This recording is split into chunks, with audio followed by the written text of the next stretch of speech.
the new industrial education shop in Pemberton. Why don't you apply for the job?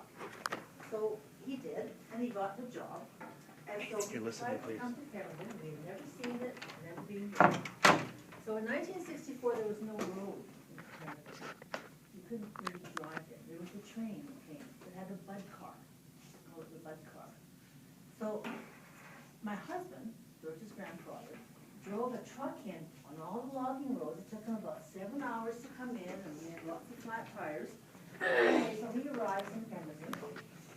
And we arrived and we stayed in one of the teachers. Does anybody know where the community ball fields are now up the valley side of the bus garage? That's where the high school used to be. And it was just a small school, and it had an industrial education shop where the boys could fix cars and build cabinets and that type of thing. And so his grandfather taught people how to do woodwork and metalwork and drafting and all of that, all right? And I was also a teacher, so I used to substitute in the elementary school. There was a school up the valley, there was a school at Darcy, which still is at Darcy, right? Blackwater. Burton. Yeah, Blackwater Creek. Blackwater Creek. And there was also a school just before the industrial park. You know where the industrial park is by Mount Curry? Yeah. And if you turned in, there's a big house, and next to the house there's what we call a duplex, a small little, an older house. That used to be the teachers for the house. There was a little school in that area, so there's a school in Mount Curry as well. So, okay, so in those days, we had a little baby, which was his father, and it was a very lonely time for a young mother to come into Pemberton. The town was small. The population was maybe around 160 people. What's the population of your school here? 400. 418. So you can imagine 160, that's maybe a third of what you have in your school. That was the population of the whole village. Mm-hmm. Today, the village population 75,000. that came in from Census Canada is about 2,546, something like that. So in the last 50 years, Pemberton has grown by about 2,000 people, because in 1990 it was about 500 people. So Pemberton is not very large, but it is growing. Okay? So when we came to Pemberton, there was a drugstore that was being started right where the existing drugstore is. And you know where AG Foods is? Mm-hmm. That used to be the community hall. And that community hall ended up burning down in 1980. And there was a post office. We had no radio. We had no TV. We did have telephone. And on your telephone, you would have a whole bunch of other people that would be on the line too. It would be like a party line. So you might pick up the phone. There might be Mary down the street talking to her friends. You have to wait till she's finished, right? So you can talk on the phone. So things were a lot different then than they are now. So time went on, I had a second child. We built a drive-in restaurant. You know the piece of property over here that's got all the machinery in it? My dad, he was like a kid, his parents, my papa, we would never see him inside in his house, in their house, because he always plays outside. Oh, is that right? He never watch TV. No. Listen to radio, nothing. No, our children didn't grow up with television. They didn't have all the little things that you've got. We had record players, right? We listened to lots of records. In fact, if you go in my basement, you'll see a whole wall of records, right? That's what we listened to. We didn't have radio. Are you Mr. Henry's grandma that was in the women forces of the army? That's my great grandma. She lives in Prince George. Oh. Do you know Bob? Bob? Last name? Forget. Menzel? Gilmore? Gilmore? Gilmore, Bob Menzel? Chances are she probably knows why, okay? If you remember the last name, put your hand up again, okay? Can we show her the video? No, no. All right, so, and it got to the point where, I'll tell you how I got involved in politics. After we built a drive-in restaurant, Mr. Henry built it, and I ran it. I had 2 little children at the time. And it was on this empty lot that you see here. We called it the M&M Drive-In. We were gonna call it Little Michael's after Mr. Henry's father. However, we had another baby, so we called her Michelle, so that's why we called it the M&M Drive-In. We operated that for 4 years, but that wasn't enough for me. There wasn't enough for the children to do in the community, so I thought, we have to have some sort of activity. So when I got asked to run for council as a councillor, I thought, okay, I'll do that because I want some activities. So I started Canada Week celebrations. And in the 1970s, in 1978, we had one whole week of celebrations every day of the week, right? There was another organization. So, and that grew, and I looked after Canada Week for 25 years. And we still have Canada Day, and now, of course, you're celebrating Canada's 150th birthday, which is really important as well. In the time that we've been here, and when I was on council, we built the airport. There wasn't anything here. Let me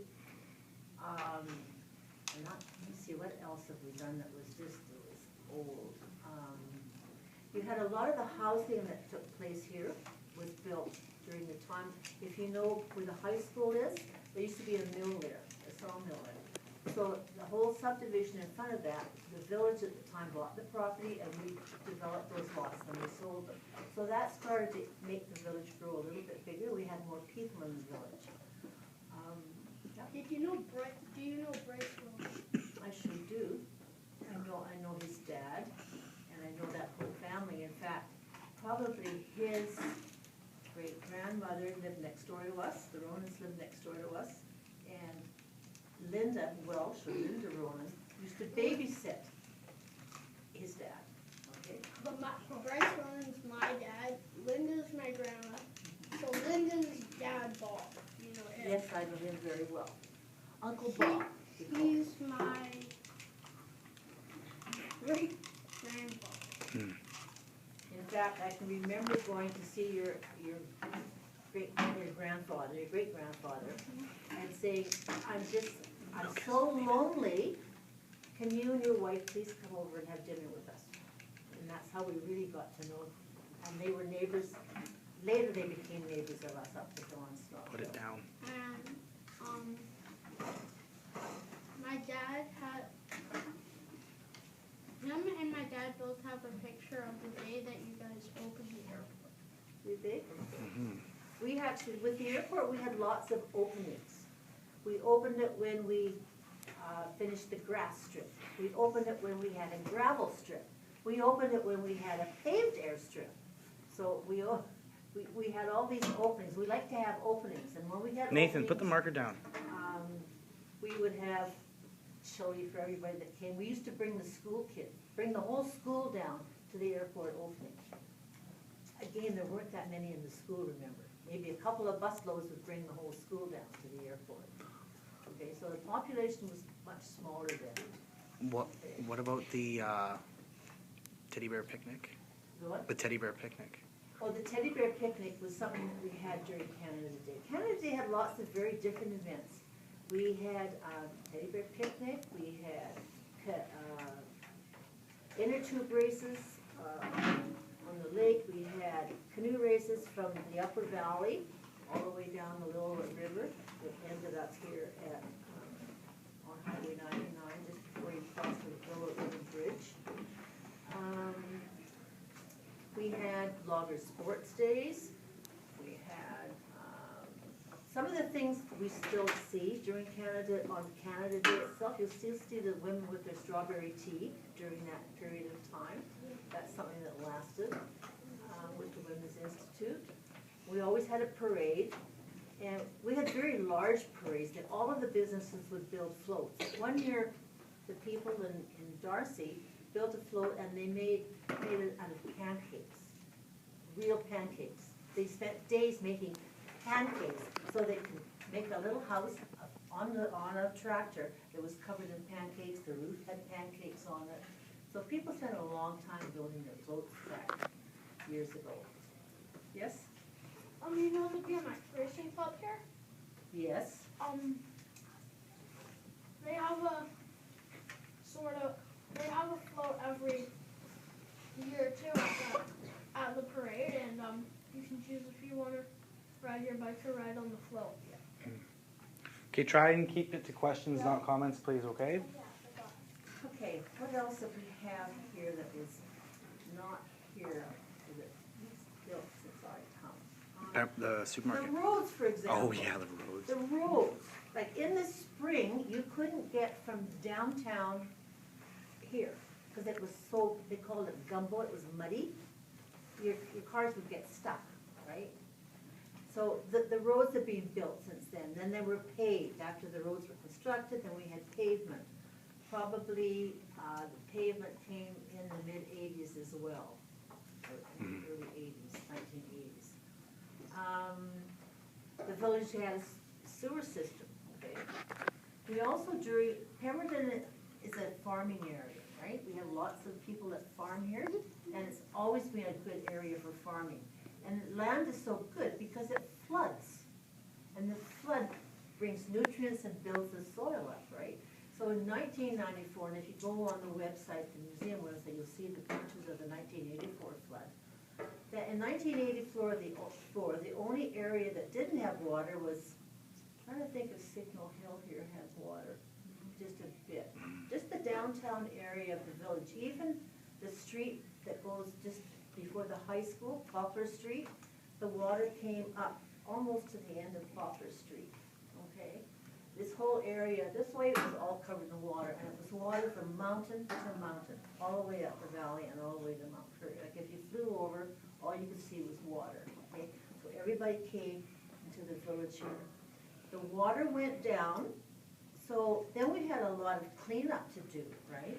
So at that time, I had, as on council, had a connection with the military or the army in Chilliwack, because I grew up in Chilliwack. So I phoned there, and we got the army to come up here, and they helped people clean up.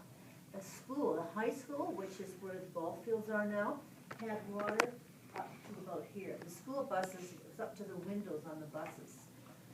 Okay. So that, yes, Yeah. teacher? What? Luke's got a question, and then you can do mine, because he's been sitting patiently. Luke. Okay. Do you know my father, Dave Brown? He's an accountant. I haven't personally met him, but I know who he is. Okay. He's a ski jumper, Oh. acrobat on skis, and a taxi driver and whistler. Cool. Awesome. Okay. So could you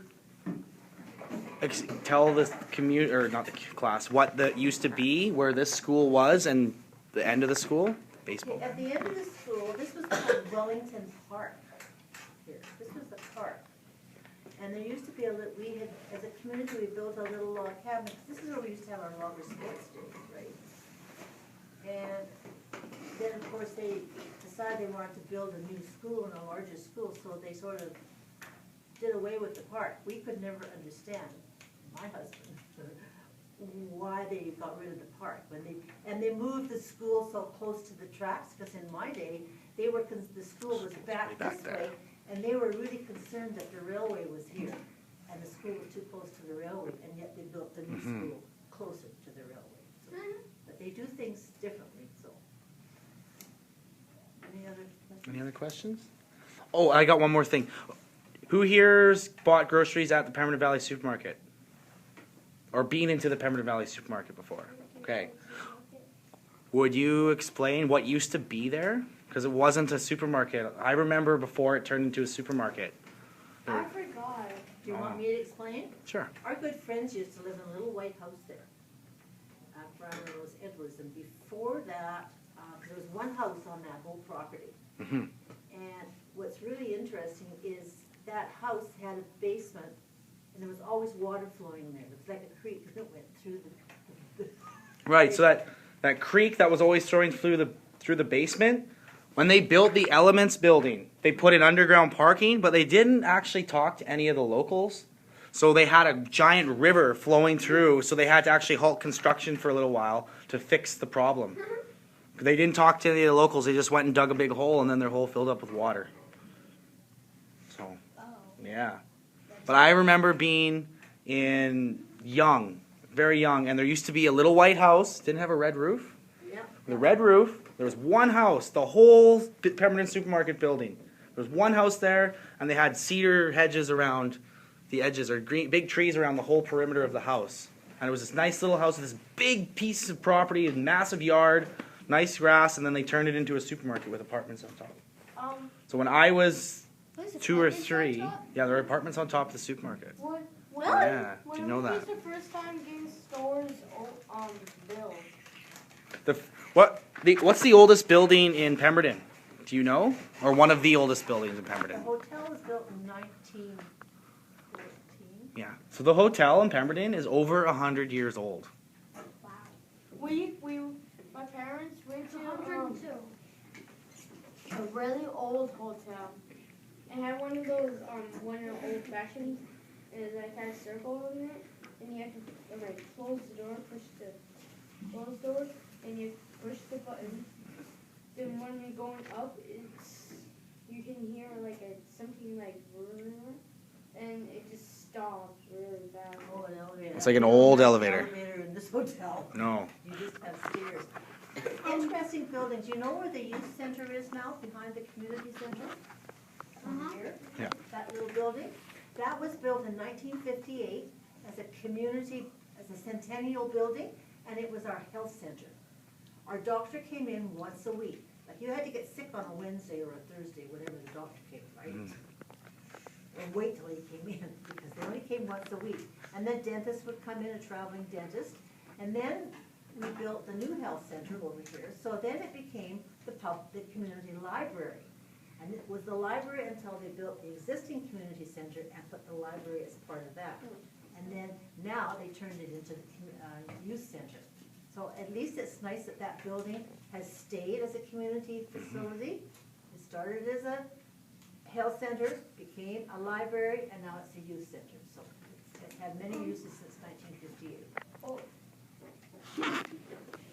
My mom also, she works at the Emerson Valley. That's the lodge. Yeah, the hotel's the one in town. Yeah.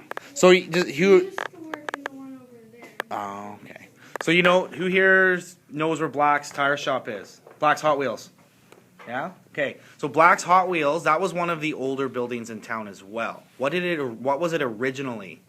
That one, you know, is the short, I Don't know, but it. I do know the Dayton district used to be a jail, used to be a classroom, used to be a little schoolhouse as well.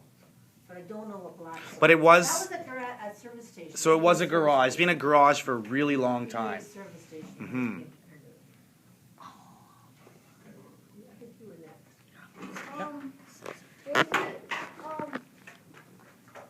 When was that library places over there? The new community center. When was that open? I remember when I was a little kid. I think that wasn't there. No. I came to Pemberton. So that opened in 2008. That's when I was born. Yeah, so the community center was finished building in 2008. I remember because I got a gym membership there. Oh, I was born in 2006, yeah. so I don't remember. So you would have been very small, Everett. I was only one. But that building that used to be, or so you know where the community center is, that used to just be gravel. And when we used to have a carnival that would come into Pemberton, and they would set up where the community center was. I wasn't there. Or in front of the supermarkets. It was either supermarkets or where the community center is, because it was a nice big flat piece of property. When I first time came here, that place wasn't there when I was like little. No, it wouldn't have been there. I was like 2, I think. I was like born 2006, October 12th. So I think I was like little, and I first time coming here, and I think I wasn't there when I was like little. I wouldn't have even been alive. No. Because, well, that's my birthday. So Will's got a question. What's the Pemberton Museum here for very long? What is the Pemberton Museum? Was it here for Was very it long? here?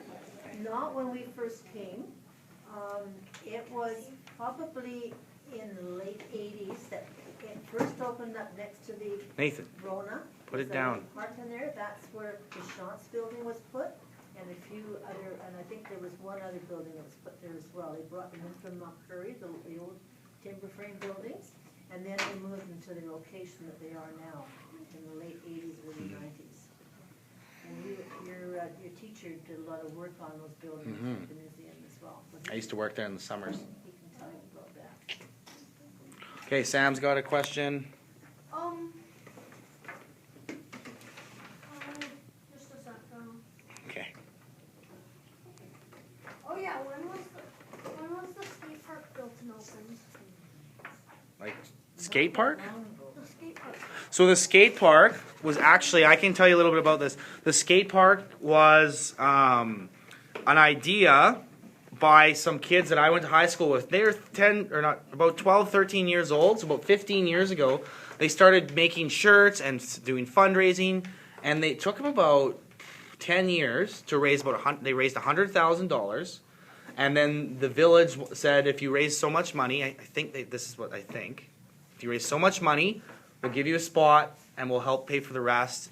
And the skate park's only, I want to say it's only 5 or 6 years old.